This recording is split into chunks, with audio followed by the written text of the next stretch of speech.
বন্ধুরা, আমি আজকের ইস্কনের দিল্লির ইস্কন মন্দিরে এসেছি। তো ইস্কন মন্দিরে এখন ঝুলন উৎসব চলছে, সেই জন্যে সন্ধে হয়ে এসছে। সন্ধেবেলা তাই আলো জ্বালিয়ে দিয়েছে। কি সুন্দর দেখুন, আলোগুলো নানান কালারের আলো জ্বালিয়ে দিয়েছে, ফোয়ারা চালু করে দিয়েছে। খুব সুন্দর লাগছে দেখতে, চারিদিকে আলো এবং অনেক লোকজন এসছে। খুব ভালো লাগছে। আর দেখুন, টগর ফুলের গাছটা ভর্তি টগর ফুল হয়ে রয়েছে। অনেক লোকজন এসছে, এসে দেখছে।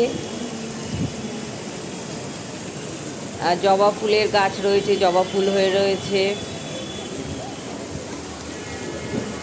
আর কৃষ্ণের মূর্তি রয়েছে মাঝখানে নাগ দেবতার সাথে। কি সুন্দর লাগছে দেখতে, অপূর্ব লাগছে। রাত্রিবেলা সত্যি আসলে দারুণ